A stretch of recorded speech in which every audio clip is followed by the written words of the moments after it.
أعوذ بالله من الشيطان الرجيم. بسم الله الرحمن الرحيم. فوض أمري إلى الله إن الله بصير بالعباد. رب اشرح لي صدري ويسر لي أمري واحلل عقدة من لساني يفقهوا قولي. الحمد لله رب العالمين والصلاة والسلام والتحية والإكرام على خير الأنام وعلى أهل بيته الطيبين الطاهرين المعصومين الذين أذهب الله عنهم الرجس وطهرهم تطهيرا.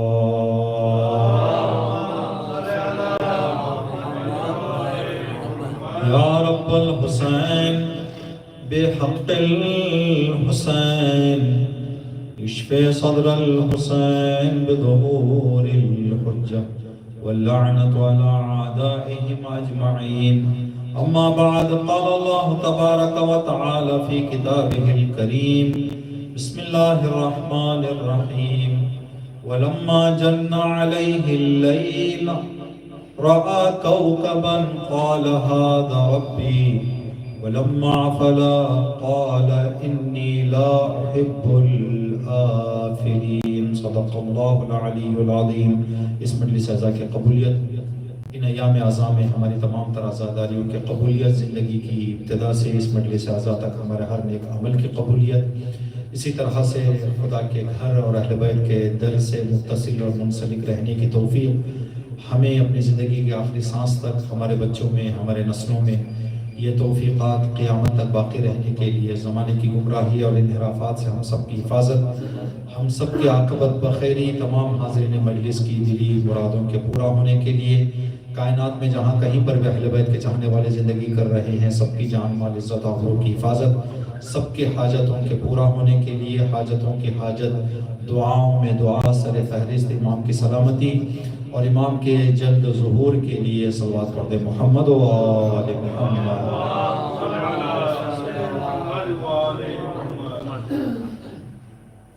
مجالس اعزا ماہ محرم اور سفر کی جو سلسلہ جاری ہے، اس سلسلے کی ایک کڑی الہادی سینٹر میں یہاں پر ہم موجود ہیں. انشاءاللہ آج ایک واقعہ ہمارے ساتویں امام مولا امام موسیٰ کاظم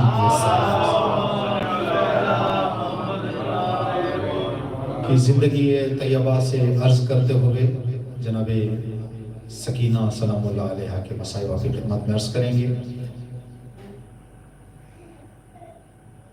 گزشتہ مجلس میں ہم نے آپ کی خدمت میں یہ عرض کیا تھا کہ عند ذکر الصالحین ینزل الرحمہ، جب نیک لوگوں کا ذکر ہوتا ہے تو اللہ کی رحمتیں وہاں پر جہاں ذکر ہو رہا ہے برستی ہیں. اور یہ اندہ کا جو کلمہ استعمال ہوا ہے، اس سے یہ بات پتہ چلتی ہے کہ یہ رحمتوں کا نزول ذکر شروع ہونے سے شروع ہوتا ہے، ذکر ختم ہونے پہ رک جاتا ہے. ٹھیک ہے، اس کی سادی اور واضح مثال حدیث قصہ میں جو ہم اور آپ پڑھتے ہیں: ما ذکر خبرنا ھذا فی محفل من محافل اہل الارض. جہاں کہیں پر بھی ہم پنجتن پاک کا تذکرہ ہو حدیث قصہ کی شکل میں، وفیہ جمع من شیعتنا ومحبینا الا ونزلت علیہم الرحمہ. جیسے ہی یہ ذکر شروع ہوگا، رحمتوں کا نزول شروع ہو جائے گا. واستغفرت لہم، ملائکہ ان کے لیے استغفار کرتے رہیں گے جو ذکر کر رہے ہیں. حتی یتفرقوا، یہاں تک کہ وہ لوگ بکھر نہ جائیں. مطلب جیسے ہی ذکر پنجتن پاک شروع ہوگا، رحمتوں کا نزول شروع ہو جائے گا. جب یہ بکھر جائیں گے، رحمتوں کا نزول رک جائے گا. یہ حدیث قصہ بتا رہی ہے. اور عند ذکر الصالحین سے بھی یہی بات ہمیں پتہ چلتی ہے. اسی لیے ہماری مجلسوں کی یہ سنت ہمارے بزرگوں نے شاید ان حدیثوں پر توجہ کرتے ہوئے رکھی ہے کہ مجلسوں کا آغاز حدیث قصہ سے کیا جائے، زیارت عاشورہ سے کیا جائے، تلاوت کلام پاک سے کیا جائے۔ اس کی وجہ کیا ہے؟ اس کی وجہ یہ ہے، ہم ایک مثال دے کے آپ کی خدمت میں عرض کریں، ایک ظاہری مثال۔ بارش دو طرح کی ہوتی ہے، ایک مرتبہ بوندا بوندی ہو کر چلی جاتی ہے بارش، 2 منٹ کے بعد پتہ نہیں چلتا بارش آئی بھی تھی یا نہیں، لیکن ایک مرتبہ موسلا دھار بارش ہوتی ہے۔ جب موسلا دھار بارش ہوتی ہے تو ایک وقت لمبے عرصے تک اس بارش کے نزول کے اثرات فضا میں موجود ہوتے ہیں۔ ہر بندہ سمجھ جاتا ہے کہ کچھ دیر پہلے یہاں پر اچھی خاصی بارش ہوئی ہے۔ تو حدیث قصہ سے، زیارت عاشورہ سے، تلاوت سے ابتدا کر کے یہ ہمیں بتایا جا رہا ہے پہلے رحمتوں کی موسلادھار بارش کروا دو۔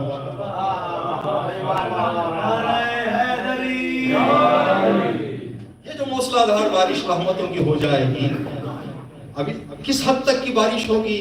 حدیث قصہ اور ان چیزوں کے یا پنجتن پاک کے یہ جو مجالس ہیں، اس کا ایک اور مثال اسی بارش کے آپ کی خدمت میں عرض کریں۔ ہم باہر کھڑے ہوئے ہوں، ہلکی سی بارش میں ہم آئیں، کھڑے ہوئے ہیں کہ بھائی تھوڑا سا سدھار لیں، تھوڑا سا سنبھل جائیں۔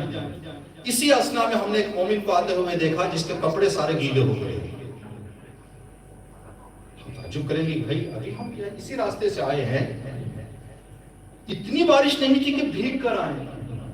تو ہم ان سے پوچھیں گے آپ جس علاقے سے آئے ہیں کیا وہاں پر تیز بارش تھی؟ وہ بندہ کہے گا ہاں، جہاں سے میں آیا ہوں وہاں تیز بارش تھی۔ یہی وجہ ہے جب یہاں آنے والے فرشتے وہاں جاتے ہیں تو وہاں کے فرشتے کہتے ہیں کہ یہ کس رحمت میں ڈوب کر آ گئے ہو بھائی آپ۔ یعنی پتہ چلتا ہے مجلس امام حسین علیہ السلام میں ایسی رحمت نازل ہوتی ہے جس رحمت کو فرشتے وہاں پر بھی محسوس نہیں کرتے۔ اس لیے فرشتے سوال کرتے ہیں نا، جب فرشتے واپس جاتے کہتے ہم بھی جانا چاہتے ہیں، تو کہتے ختم ہو گئی مجلس، ختم ہو گئی۔ جہاں پر یہ لوگ بیٹھ کر اٹھے ہیں وہاں کا تورک لے کر آ جائیں۔ یہ رحمت کوئی اندازہ نہیں لگایا جا سکتا ان مجلسوں میں۔ آج جو واقعہ آپ کی خدمت میں عرض کرنا ہے، اس واقعے سے پہلے ایک بات، ان دنوں میں آپ زیادہ دیکھ رہے ہیں اس بات کو، بہت سارے مومنین جن کا دل شاید اربعین کے جانے والوں کی جب خبر سنتے ہیں یا دل ٹوٹ جاتا ہے کہ بھائی اب جس مجبوری کی خاطر بھی بندہ نہ جائے۔ ایران میں ایک بات بتائی جاتی ہے کہ جن لوگوں کو اربعین کربلا جانے کا موقع نہ ملے وہ اتنا سوچ کر آرام ہو جائیں حسین کی بیٹی سکینہ بھی اربعین نہیں گئی ہے۔ اربعین نہ جانے والوں میں سکینہ بھی شامل ہے۔ لیکن ہم بی بی سے چاہیں گے کہ بی بی ہمیں اپنی زندگی میں ایک موقع عطا ہو کہ ہم کربلا معلیٰ اس عظیم اور اربعین انشاءاللہ آنے والی مجلس میں آپ سنیں گے، خدا اگر توفیق دے۔ تو جس امام کا واقعہ ہم آپ کی خدمت میں عرض کرنے والے ہیں، اس امام کے حوالے سے ایک نکتہ عرض کرنا چاہیں گے، وہ یہ کہ اکثر عمر ساتویں امام کی کہاں گزری ہے؟ حید میں گزری ہے۔ ایک لمبا عرصہ 16-17 سال کا ٹائم بتایا جاتا ہے، جس ٹائم البتہ تاریخ لکھنے والے بتاتے ہیں کہ یہ 16-17 سال ایسے نہیں کہ آج قید خانے میں ڈال دیا گیا تو 17 سال لگاتار امام قید میں رہے، نہیں، بلکہ ایک عرصہ قید میں رکھا جاتا تھا، پھر امام کو رہا کر دیا جاتا تھا، پھر رکھا جاتا تھا، پھر رہا کیا، کبھی قید خانے بدلے جاتے تھے امام کے۔ تو کل ملا کر امام کی زندگی کا مجموعی وقت عرصہ جو قید میں گزرا ہے امام کا، وہ ایک بہت بڑا عرصہ ہے۔ اسی لیے امام کاظم کی زیارتوں میں یہ زیارت کا جملہ ہمیں پڑھنے کے لیے کہا گیا ہے، سلام ہو میرے اس مولا پر جس کو قید کے اندھیروں میں مصیبتیں ڈالی گئی۔ یعنی امام پر کیا گزری ہیں خدا جانتا ہے، مولا کاظم جانتے ہیں۔ ٹھیک، تو آپ کی خدمت میں عرض کریں کہ اس کے باوجود بھی جو کام امام نے انجام دیا ہے لوگوں کی ہدایت کا، اب ایک بندے کو جو ایک ذمہ داری لے کر کہیں جائے، اس کو کہیں بند کر دیا جائے، کیا وہ اپنی ذمہ داری ادا کرے گا؟ قابلیت اس کے اندر ہے لیکن اس کو موقع نہیں دیا. اماموں کے لیے ایسا نہیں ہے, اماموں کے لیے ایسا نہیں ہے. اس کی مثال یہ ہے, اس کی دلیل یہ ہے, اگر کوئی بندہ آرٹ کرنے کا ماہر ہو, نقش و نگار کا ماہر انسان, اس بندے کے سامنے ہم 3-4 ٹوٹے پھوٹے ابزار دے دیں اور اس سے کہیں کہ خوبصورت پھول آپ نقش کر دیں, وہ بندہ کر پائے گا یا نہیں کر پائے گا؟ جس کے پاس ہنر ہے, ٹوٹے پھوٹے 3 قلم کے ٹکڑوں سے بھی وہ اپنے کام خوبصورتی کے ساتھ کیا کر دے گا, انجام. لیکن جس کے پاس ہنر نہیں ہے, اس کو سارے آرٹ کی سہولتیں دے دیں اور بندے سے کہیں کہ بھئی خوبصورت پھول نقش کر دو, نہیں کر پائے گا. تو جس کے پاس قابلیت نہیں ہے, ساری سہولتوں کے باوجود بھی وہ نہیں کر پائے گا. جس کے پاس قابلیت ہے, مختصر سے ذرائع سے بھی وہ اپنا کام پورا کر دے گا. تو یہاں سے معلوم ہوتا ہے کہ امام قید میں بھی ہو تو اللہ کی طرف سے صلاحیت دے دی گئی ہے, قید میں بھی امام کو ہدایت کر دیں گے جو باہر رہتے ہوئے کریں گے. اس کی مثال ابھی جو واقعہ آپ کی خدمت میں عرض کرنا ہے, کتاب بحر الانوار میں جلد 48 صفحہ 108 یہ واقعہ نقل ہے. کتاب منتہی الاعمال میں شہید شیخ عباس قمی نے بھی امام کی تاریخ جو لکھی ہے وہاں پر اس واقعے کو درج کیا ہے. 7ویں امام منصور کے اختیار میں تھے, قید میں تھے, منصور کے تحت نظر تھے. ایک عید منصور کی حکومت نے ایک عید منانے کا ارادہ کیا. امام کی خدمت میں عرض کیا کہ آقا میں چاہتا ہوں اس عید کے دن تحفے اور لوگوں سے ملاقاتیں آپ کے ذریعے, آپ آگے رہیں, لوگ آپ سے ملاقات کریں اور جو بھی تحفہ دینا ہے آپ کی خدمت میں پیش کریں. امام نے فرمایا کہ کس تاریخ کی بات کر رہے ہو تم, کون سی عید کی؟ فلاں تاریخ کی عید. امام نے فرمایا کہ نہیں, میں نے ساری نبی کی تعلیمات پر ایک توجہ ڈال دی, اس عید کی اسلام میں کوئی جگہ نہیں ہے.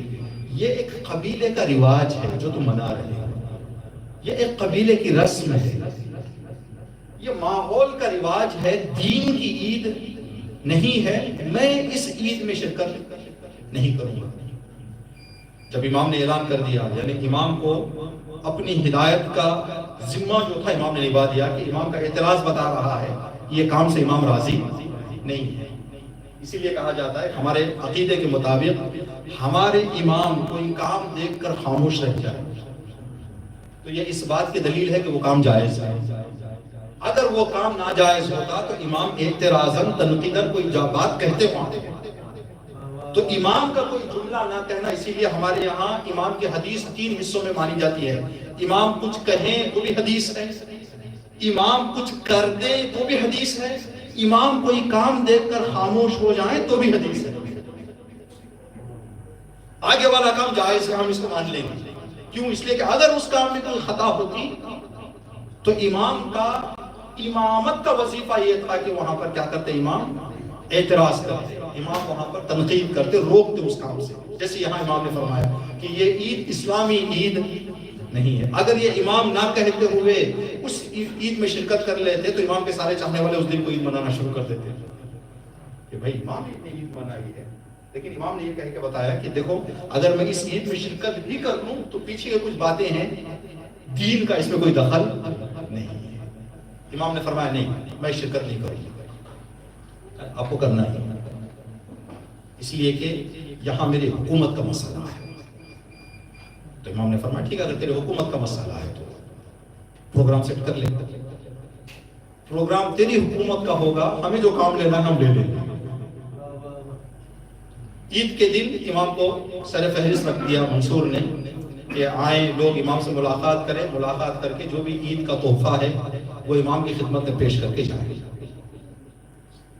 اب جب اعلان ہو گیا کہ فلاں دن کی عید میں لوگ آئیں گے, امام سے ملاقات ہوگی, تو دوسرے ملکوں کے ڈیلیگیٹس آئے ہوئے تھے, اپنے اپنے حکومتی تحفے, اس لیے کہ حکومت سے ملنے کے لیے عام آدمی تھوڑی زیادہ آئیں گے, حکومتوں کے لوگ آئیں گے, وزراء آئے تھے, منسٹرز لوگ آئے تھے اس دور کے. ہر بندہ اپنے اپنے طریقے سے اپنے اپنے اعتبار سے ایک ایک تحفہ پیش کر رہا ہے، ایک بندہ امام کے ساتھ کھڑا ہوا ہے جس کو منصور نے یہ ذمہ داری دی ہے جو بھی امام کے ہاتھ میں تحفہ ہو نیچے رکھ دے تو اٹھا کے اپنے پاس رکھ لینا، یعنی استعمال ہم امام کو کریں گے لیکن اپنا کام جو ہے ہم اپنی حکومت کا کوئی فائدہ پہنچا لیں گے۔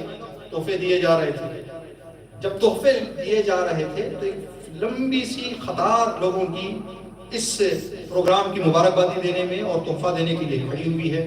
اسی فہرست کے اسی صف کے آخر میں ایک غریب و نادار مفلس پھٹے پرانے کپڑے پہن کر ایک غریب بھی کھڑا ہوا ہے۔ ایک غریب، اس کو حکومت سے کچھ لینے کا نہیں تھا، اعلان ہو گیا کہ امام تحفہ دے رہے ہیں، امام کی زیارت کے مقصد سے کھڑا ہو مدینے کا علاقے بغداد کا کوئی غریب کھڑا ہو گیا ہے صف میں۔ اب لوگوں نے کسی نے جرات نہیں کی کہ پوچھ لیں کہ چچا جان آپ غلط تو نہیں آ گئے یہاں پہ، لیکن انتظار کر رہے تھے کہ بھائی یہ جناب کی جب نوبت آئے گی تو شرمندہ ہو جائے گا ضعیف یہ بیچارہ، سارے لوگ کچھ نہ کچھ دے رہے ہیں یہ کچھ نہیں دے گا، ایک ایک ایک کر کے گزرتے رہے۔ جب سب کی نوبت ختم ہو گئی، ضعیف کی نوبت آئی تو اس نے امام کی خدمت میں پہنچ کر سلام کر کے کہا مولا جان میں آپ کی خدمت میں آیا ہوں، میری حالت مجھ سے بہتر آپ جانتے ہیں، مال دنیا میں میرے پاس کچھ نہیں ہے کہ آپ کی خدمت میں پیش کروں، خالی خالی آیا ہوں۔ نادار مفلس، روایت کا جو جملہ ہم بہار الانوار میں دیکھ رہے تھے، اس نے کہا مولا میں خاندانی فقیر ہوں، یہ ایسا نہیں کہ حادثے میں میں فقیر ہو گیا ہوں، میرے باپ دادا پیسے والے تھے، بلکہ میرے باپ دادا اجداد سارا وہ سلسلہ ہمارا جو ہے وہ غریبی میں گزر رہا ہے، میں ایک خاندانی فقیر ہوں، باپ دادا سے مجھے غربت ملی ہوئی ہے مولا، لیکن آپ کی خدمت میں سارے لوگ تحفے پیش کرنے کے لیے آئے ہیں تو میں بھی ایک تحفہ لایا۔ امام نے فرمایا بتاؤ تمہارا تحفہ کیا ہے؟ کہا مولا میرے جد نے آپ کے جد کا ایک مرثیہ کہا ہے، وہ مرثیہ سنا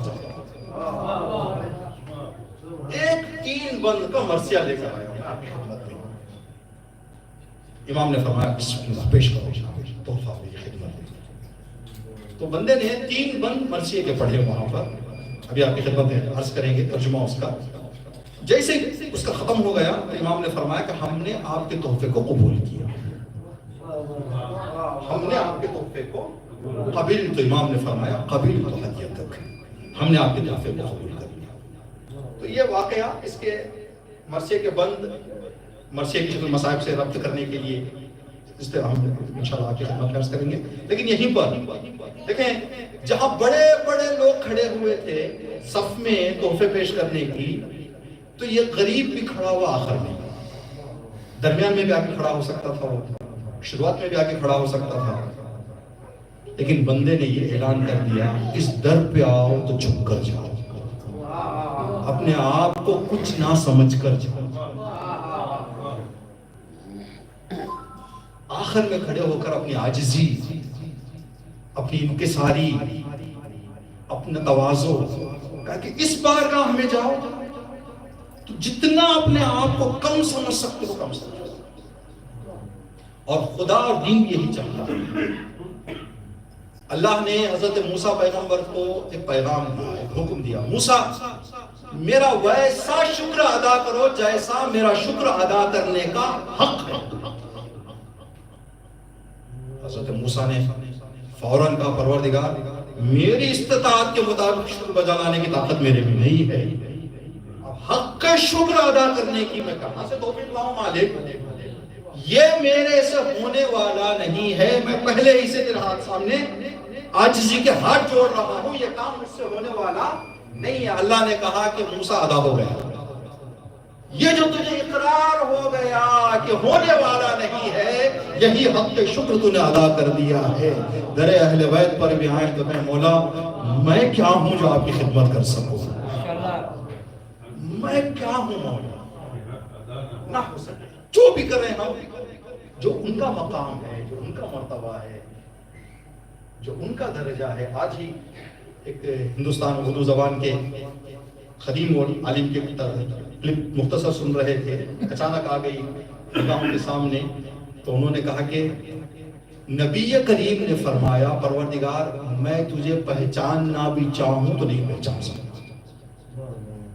جب نبی جیسا عظیم شخص یہ اعتراف کر رہا ہے کہ مالک میں تیری پہچان جیسی کرنی چاہیے ویسی میں نہیں کر سکتا، تو ہم لوگوں کی کیا وسعت ہے؟ لیکن دوسری طرف سے اللہ نے حکم دیا کہ مجھے پہچانو. نبی کہہ رہے ہیں میں بھی نہیں پہچان سکتا، اور اللہ کہہ رہا ہے کہ مجھے پہچانو. تو یہاں پر اس عالم نے وضاحت کی کہ ہر بندہ اپنی اپنی استطاعت، قابلیت، ظرفیت کے اعتبار سے اللہ کو پہچانے کی کوشش کرے. عالم علم کے اعتبار سے پہچانے. انہوں نے جو مثال دی وہی مثال آپ کی خدمت میں عرض کریں. ایک جاہل ان پڑھ بڑھیا مدینہ منورہ کی کپڑا گوندنے کا کام چرخہ چلا کے کیا کرتی تھی. جب اس سے پوچھا گیا کہ کیا تم نے اللہ کو پہچانا؟ کہاں میں پہچان کیا. کیسے پہچانا؟ کسی چرخے سے میں نے پہچانا. کیسے وضاحت پیش کرو؟ تو ضعیفہ نے کہا کہ میرے ہاتھ کے استعمال کے بغیر جب چرخہ نہیں چلتا میرے بغیر، تو یہ ساری کائنات کا چرخہ کسی کے بغیر چل رہا ہے. میں چرخے سے سمجھ لیا کہ کوئی ہے جو دنیا کو چلا رہا ہے. تو یہ ضعیفہ اس کے اعتبار سے اس کا اللہ کی پہچان تھی. ہر بندہ اپنے اپنے اعتبار سے، ہر بندہ اپنے اپنے ظرفیت اور معلومات کے اعتبار سے اللہ کو کیا کرے؟ پہچانے. لیکن اس بات کا بھی یقین رکھے، ائمہ علیہ السلام، اسی ساتویں امام کی یہ جو روایت ہے، یہ آدھی روایت ہم آپ کی خدمت میں واقعے کی شکل میں ہم نے بتایا. آدھی روایت جو اوپر کی ہے اس میں قید خانے کا جو نگہبان تھا وہ کہتا ہے امام کی زبان سے ہمیشہ ایک جملہ میں نے قید خانے سے سنا، پروردگار تیری عظمت بڑی ہے، میری عبادت کم ہے. ساتویں امام قید خانے میں یہ جملہ عرض کیا کرتے تھے، پروردگار تیری عظمت عظیم ہے، میری عبادت ناچیز ہے. یہ امام کی پہچان ہے. تو ہم کبھی بھی کوئی دینی کام کریں تو اللہ نہ کرے اپنے آپ میں یہ نہ سوچیں کہ ہم نے کوئی بڑا کام کر دیا. نہیں، ضعیف کی طرح ہم کیا کریں؟ جتنا پیچھے کھڑے ہو سکتے ہیں. پیچھے مطلب جگہ نہیں مجلس کو دروازے پہ جا کے پڑھے مولانا صاحب نے کہا، نہیں، بلکہ فکری طور پر بندہ ایسا آئے کہ میں تو اس در کا کچھ نہیں ہوں، بس مجھ جیسے کو بلا لیا ہے، یہ ان کا احسان ہے. یہ بندہ جتنا بھی اس بات پہ غور کرے، جہاں پر اچھے اچھوں کو دعا کر کے بھی یہاں آنے کا موقع نہیں ملا، ہمیں بن مانگے یہاں آنے کا موقع مل رہا ہے اس ذکر میں. یہ ایک بات. دوسری بات، ضعیف کو معلوم تھا کہ میرے پاس کچھ نہیں ہے دینے کے لیے، لیکن آیا اور لے کر گیا. امام کو بھی معلوم تھا کہ یہ آیا ہے تو کچھ دے کر جائے گا. کسی کے ہدیے کو امام نے نہیں فرمایا کہ میں نے قبول کیا. اس بندے کے ہدیے کو امام نے فرمایا کہ میں نے قبول کیا. تو یہاں پر بندے کا جیب خالی بھی ہو تو ارادہ بڑا ہونا چاہیے. ہم کبھی کبھی اپنے علاقوں میں کہا کرتے ہیں کہ فقیر دو طرح کے ہوتے ہیں، ایک جیب کے فقیر، ایک دماغ کے فقیر. جیب کے فقیر امیر ہو سکتے ہیں، لیکن جو دماغ سے فقیر ہو چکے ہیں، یہ دماغ کے فقیر کیا ہیں؟ بھائی کبھی ان کے ساتھ سر پر ٹوپی لگاؤں، کبھی ان کے سر پر ٹوپی لگاؤں، کبھی ان سے جا کے کچھ کہہ کے لے آؤں. یہ دماغ کے فقیر ہے. جو ذہنی فقیر ہے وہ کبھی امیر ہونے والے نہیں ہیں. تو آیا بندہ، تو یہ بات ہمارے لیے کبھی بھی ہم یہ نہ سمجھیں کہ ہمارے پاس کچھ نہیں ہے. بہت کچھ ہے. کچھ نہ ہوتے ہوئے ضعیف کی طرح بہت کچھ ہے. کیا 2 شعر پڑھنے کے لیے زبان نہیں ہمارے پاس؟ آئے گا. اگر کوئی بندہ 10,000 رنگیت اپنا تحفہ لکھوا رہا ہے، وہاں پر کوئی بندہ 5 لکھوا سکتا تو 5 دے. ایسا نہیں ہے کہ میں 10 نہیں دے سکتا تو کچھ بھی نہ دوں. میری طاقت اس کی طاقت اتنی ہے، میری طاقت یہ ہے. اپنی طاقت کے اعتبار سے بندہ اپنا کچھ بھی نہیں کر سکتا بندہ، تو کم از کم آنے کے بعد اپنے طریقے سے کوئی خدمت، کوئی کام ایسا کر دے جو حاضری ہو جائے بندے کی. جیسے اس بندے نے آگے 3 شعر پڑھے، مرثیے کے 3 بند. اب اس بات کو اپنے ذہن میں رکھیں. 2 واقعے چھوٹے چھوٹے سے عرض کریں گے. ایک واقعہ حضرت موسیٰ کے زمانے کا. حضرت موسیٰ نے ایک بندے کو دیکھا کہ جنگل میں بیٹھ کر بڑے اہتمام کے ساتھ خدا سے کچھ دعا مانگ رہا ہے. حضرت موسیٰ گزر رہے تھے، دیکھا، یہ احساس کیا ماشاءاللہ میری نبوت کام کر رہی ہے. وہی لوگ خدا سے راز و نیاز، مناجات، پرسنل VIP کنیکشنز لینے کی، رابطے کرنے کی کوشش کر رہے. حضرت موسیٰ چلے گئے. جب واپس آئے دیکھو وہی بندہ، وہی جگہ، وہی حالت، وہی گریا، وہی زاری. حضرت موسیٰ کو رحم آ گیا، آگے گئے، سلام کیا، اے بندے خدا. اس اہتمام کے ساتھ تو اللہ سے جو دعا کر راز و نیاز کر کچھ مانگ بھی رہا ہے یا نہیں؟ اب مانگنے کے لیے تو بیٹھا ہوں ساتھ، چاہتے کیا ہو تاکہ میری مالی حالت ٹھیک رہی ہے، میں اللہ سے تھوڑا یہ حالت میں تبدیلی مانگ رہا ہوں. ٹھیک ہے چلو انشاءاللہ عنقریب جب کوہ طور پہ جاؤں گا میں تو آپ کا ایک پیغام اللہ تک پہنچا دوں گا. کوہ طور پر پہنچے، حضرت موسیٰ کہا کہ یا اللہ ایک بندہ ہے، یہ مسئلہ ہے اس کا. اللہ نے جواب میں فرمایا موسیٰ اس بندے کو بانٹنا نہیں آتا تو میں دوں کیا؟ اس بندے سے پہلے لوگ بانٹنا سیکھے پھر میں دوں گا. حضرت موسیٰ واپس آئے، اس بندے سے ملاقات کی. اے بندے خدا، اللہ کہہ رہا ہے کہ پہلے بانٹنا کو سیکھ، پہلے تھوڑا دل بڑا کر اپنا. اس بندے نے کہا یا نبی کچھ ہو تو بانٹو، جیب خالی پڑی ہوئی کیا بانٹوں؟ اللہ کیا بانٹنے کا حکم دے رہا ہے مجھے؟ تو حکم خدا آیا، وہی آئی حضرت موسیٰ کی خدمت میں. موسیٰ اس بندے سے کہہ دو میں نے 2 فری کے ہونٹ دیے ہیں، تم مسکرانا نہیں بانٹ سکتے. تم فری کی مسکراہٹ نہیں بانٹ سکتے. تمہارے جیب میں پیسہ آگے تو بانٹو گے، بانٹنا تو سیکھو. ایک مومن دوسرے مومن سے ملو تو کم از کم اپنے چہرے سے ایک مسکراہٹ تو دو. فری کی مسکراہٹ تم نہیں دے سکتے. اس میں سیدہ نے کیا فرمایا کہ مومن کی نشانیوں میں سے ایک نشانی یہ ہے، مومن کا دل غموں سے بھرا ہوتا ہے لیکن چہرے پر مسکراہٹ ہوتی ہے. مومن اپنے دل کو چہرے پر نہیں، پریشانیوں کو چہرے پر نہیں لاتا. چہرہ دیکھو تو ایسا لگتا ہے کہ بھائی یہ کوئی پریشانی ہی نہیں اس کی زندگی، ایسا ہسمکھ چہرہ ہوتا ہے. یہ بی بی نے فرمایا ہے مومن کی نشانی دکھ سینے میں رہے گا چہرے پر. تو یہ بندہ کچھ نہیں آیا تو اسی طرح سے آپ کی خدمت میں عرض کریں کہ ہم یہ نہ سوچیں کہ کچھ نہیں ہے ہمارے پاس. دیکھیں کیا کیا کام ہم کر سکتے ہیں. روایت بہر النواری میں یہ روایت ہے، ایک بندہ نبی کے زمانے میں تجارت کے لیے گیا، ایک چھوٹا انویسٹمنٹ. روایت میں ملک کا بھی نام ہے چائنا، چین، چائنا کے لیے سفر کیا بندہ. گیا تھا چھوٹا انویسٹمنٹ لے کے. اب وہ مارکیٹ کی کیا تبدیلیاں آ گئی، وہ کیا حادثہ ہو گیا نہیں معلوم.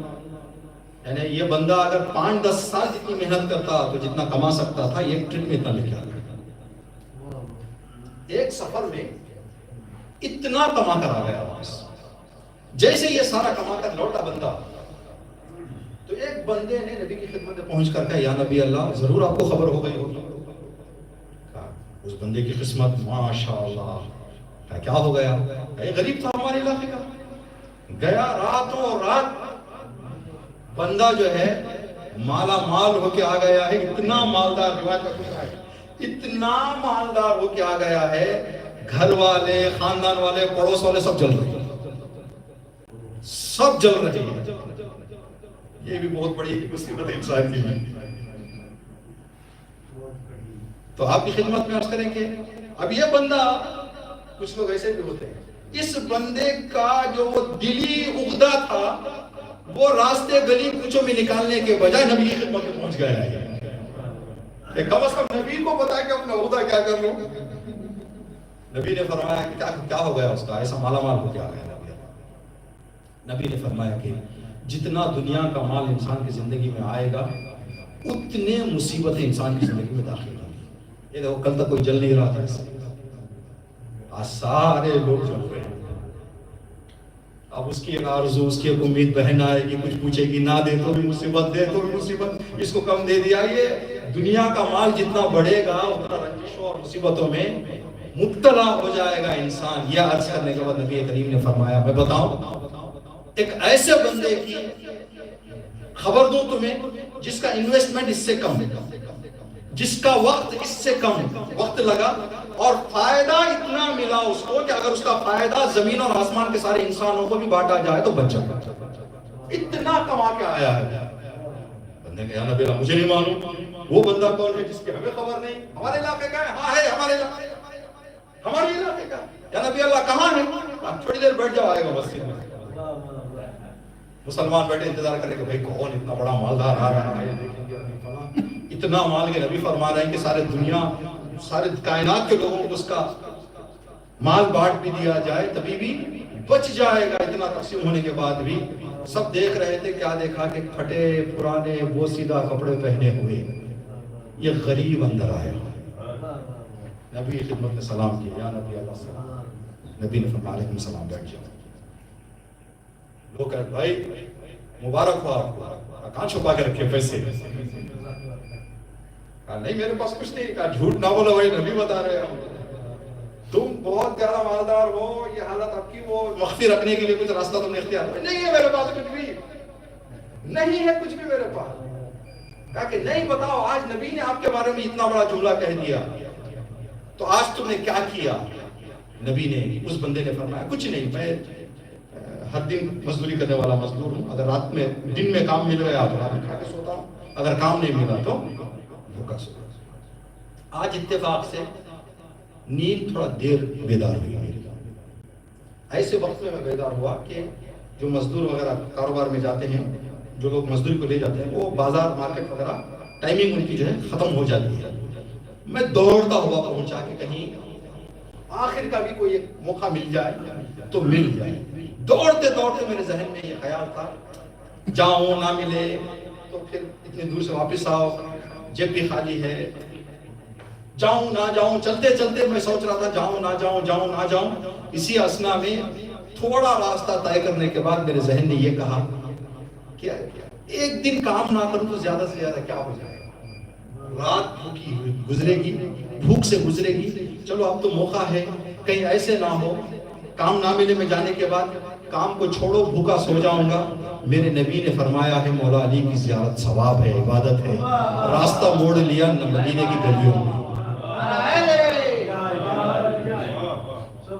جاتے جاتے دور بیٹھ کر صرف امام کا چہرہ دیکھ رہا ہے. امام کے چہرے کو دیکھ کر فارغ ہوا, نبی کی خدمت میں پہنچا. نبی نے فرمایا تو نے اپنی دنیا کو علی کے دیدار کے لیے جو قربان کیا, اس کے عوض اللہ نے تجھے وہ عطا کیا ہے جو تو نہیں جانتا. اگر تیری ساری دولت جو اللہ نے عطا کی ہے کائنات کے تمام لوگوں کو تقسیم کر دیا جائے تبھی بھی تیری دولت بچ جائے گی. یہاں تک نبی نے فرمایا اگر کائنات کے سارے گناہ گاروں کی شفاعت بھی تیرے ثواب سے کروا دی جائے تو ہو جائے گی. اتنا اجر تجھے یہ قربان کر کے جو تو یہاں آیا ہے, اس لیے تجھے اللہ نے عطا کیا ہے. تو عزیزان محترم پتہ چلتا ہے ایک نگاہ بھی انسان کی اس در میں قیمت رکھتی ہے. ہمیشہ جیب کا مسئلہ نہیں ہے یہاں پہ. ایک نگاہ, ایک آواز, ایک صدا, جو بھی ہو اس در میں قیمت. اس بندے نے کہا مولا میں نے مرثیہ کہا ہے. مرثیے کے بعد جو امام نے اجر عطا کیا, خدا سلامت رکھے تمام ذاکرین جو ذکر اہل بیت کر رہے ہیں. امام نے جتنے ہدیے ابتدائے روز سے اس ضعیف کے مرثیہ سنانے تک جمع کیے تھے, اس کے گود میں رکھ کر فرمایا یہ میرے جد کے مرثیے کا ادنا اجر لے جاؤ. ساتویں امام 3 بند مرثیہ سن کر آپ نے وہ سارے تحفے جو صبح سے اب تک امام کو ملے ہوئے تھے اس نے میرے تک سارے دے دیے. کہا کہ یہ کچھ نہیں ہے, یہ ناقابل تحفہ ہے میرے جد کے ذکر کا. مرثیے کی بند جو اس نے پڑھی, امام مناسبت لوگ تحفے دے رہے تھے, مبارکبادیاں پیش کر رہے تھے, لیکن میرے مولا کا دل پھٹ گیا. 3 بند کے مرثیہ اس ضعیف نے, اس غریب نے, اس فقیر نے پڑھا. پہلا بند یہ پڑھا کہ مجھے تعجب ہے تلواروں کی دھاروں پر جنہیں حسین کی غربت پر رحم نہیں ہے. حسین غریب ہو چکا تھا لیکن تلوار کی دھار چلتی رہی. وَعَلَىٰ أَصْحَامٍ نَفَضَتْ كَا دُونَ حَرَائِرَ. مجھے تعجب ہے اس خنجر پر زینب دیکھتی رہی اور خنجر چلتی رہی. کیا حسین کی عظمت ان تیروں کو خبر نہیں تھی؟ یہ 3 بند امام کی خدمت میں مرثیے کے پیش کیے. امام کے آنسو نکل گئے. ایام جناب سکینہ کی شہادت کے ہیں. اس امام اور جناب سکینہ کی زندگی کا ایک مشترکہ مسئلہ جو ہے وہ قید خانہ ہے۔ خدا جتنے مومنین بے گناہ قید میں ہیں، جناب سکینہ کی قید کے صدقے انہیں جلد از جلد اللہ آزاد کرے، رہائی عطا کرے۔ یہ وہ بیوی ہے جس کے بارے میں اگر ہم کہیں سن کربلا کے شہداء میں کم سنوں میں سے ایک تھا، لیکن مصائب کیا کیا دیکھ لیے سکینہ نے۔ سلام و سکینہ کی ان نازک آنکھوں پر جس نے کرب و بلا جیسے اپنی آنکھوں سے مصائب دیکھے۔ چند فقرے مصائب کے آپ کی خدمت میں کہتے ہیں کہ جناب سکینہ سلام اللہ علیہا کا چہرہ مبارک جو ہے بی بی فاطمہ زہرا سلام اللہ علیہا کے چہرے سے ملتا جلتا تھا۔ جب بھی امیر المومنین امام حسین علیہ السلام اپنی والدہ کو کی زیارت کرنا چاہتے تو سکینہ سلام اللہ علیہا کو دیکھ لیا کرتے تھے۔ عجب اتفاق ہے کہ شکل جناب زہرا کی ملی جناب سکینہ کو، تو مصائب بھی تقریباً وہ سارے جناب سکینہ کو ملے جو سیدہ نے دیکھے۔ کیا کیا مصائب! باپ کے اس دنیا سے جانے کے بعد سب سے کم عرصے میں جناب زہرا اس دنیا سے چلی گئی۔ حسین کی شہادت کے بعد سکینہ زیادہ دن تک زندہ نہ رہی۔ ادھر باپ کی رحلت واقع ہوئی، نبی کو دفن کیا گیا، ابھی کفن میلا نہیں ہوا تھا، لوگ آگ اور لکڑیاں لے کر فاطمہ کے دروازے پر آ گئے۔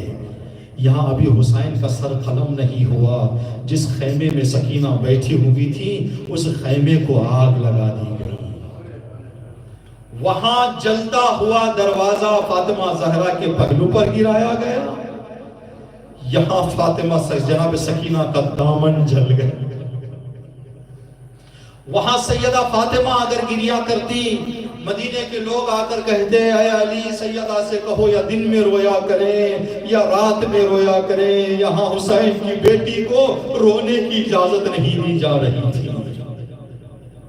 وہاں فاطمہ زہرا کا جنازہ بھی رات میں اٹھا، یہاں بی بی سکینہ کا جنازہ بھی رات میں اٹھا۔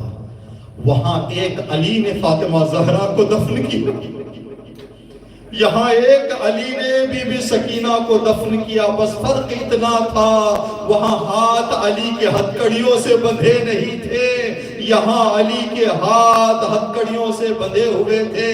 وہاں علی نے غسل بھی دے دیا، کفن بھی دے دیا، لیکن یہ وہ فاطمہ ہے جسے غسل نہ ملا، کفن نہ ملا، بلکہ جب غسالہ کو بلایا گیا جناب سکینہ کو غسل دینے کے لیے، غسالہ اندر پہنچی، یہ بھی ایک مشترکہ عمل ہے۔ وہاں علی غسل دیتے دیتے چیخ مار کر روئے۔ سلمان نے پوچھا مولا آپ جیسا صابر امام گریا کر رہا ہے؟ تو میرے مولا نے فرمایا سلمان جو میری آنکھوں نے منظر دیکھا وہ تم نے نہیں دیکھا۔ مولا کیا؟ کہ فاطمہ کا بدن زخموں سے چور تھا، لیکن آخری دم تک فاطمہ نے مجھے نہیں بتایا۔ یہاں پر جب سیدہ سکینہ کو غسل دینے کے لیے شام کی غسالہ آئی ہے، غسل دینے کے لیے جب اندر پہنچی تو اندر سے چیخ مار کر رونے لگی۔ جناب زینب نے پوچھا کہ اے غسالہ اتنی بلند آواز میں چیخ کیوں مار کے رو رہی ہے؟ تو اس غسالہ نے کہا کہ بی بی کیا آپ اس بچی کی ماں ہو؟ کہا نہیں بتاؤ مجھے پتا ہے کیا بات پوچھنا چاہتی ہو۔ کہا مجھے اتنا بتائیں کہ اس بچی کو کوئی بیماری تھی؟ آپ کیوں یہ سوال کر رہی ہو؟ تو کہا کہ بی بی جب غسل دینا چاہ رہی تھی بچی کا سارا بدن نیلا ہو گیا ہے، پتہ نہیں بچی کے بدن پر کیا مصیبت۔ تو جناب زینب نے سر پیٹنا شروع کیا، غسالہ میری بچی کو کوئی بیماری نہیں تھی۔ جب بھی بابا کہتی ظالم تعزیہ نہ لے کر سکینہ کو اتنا اذیت پہنچائے ہیں کہ سکینہ کا سارا بدن نیلا ہو گیا۔ آخری شباہت اور اب کی زحمت تمام، فاطمہ زہرا سلام اللہ علیہا کا پہلو شکستہ ہو گیا تھا۔ سکینہ سلام اللہ علیہا کا بھی پہلو شکستہ ہو گیا۔ شام کے راستے میں جب سکینہ ناقے سے زمین پر گری ہے، جب قافلہ واپس آیا، بچی کو زمین سے اٹھایا، سکینہ اٹھ نہیں پاتی، جناب زینب نے فرمایا بیٹی سکینہ اٹھ جا، تو سکینہ سلام اللہ علیہا نے کہا پھوپھی اماں جب ناقے سے زمین پر آئی میرا پہلو ٹوٹ گیا، یہ سننا تھا۔ زینب نے کلیجے سے لگایا، مدینے کا رخ کیا، اماں میں نے آپ کا پہلو شکستہ دیکھا تھا، اب ہائے آپ کی شبیہہ سکینہ کا پہلو شکستہ دیکھا۔ الا لعنۃ اللہ علی القوم الظالمین سیعلم الذین ظلموا ای منقلب ینقلبون ربنا تقبل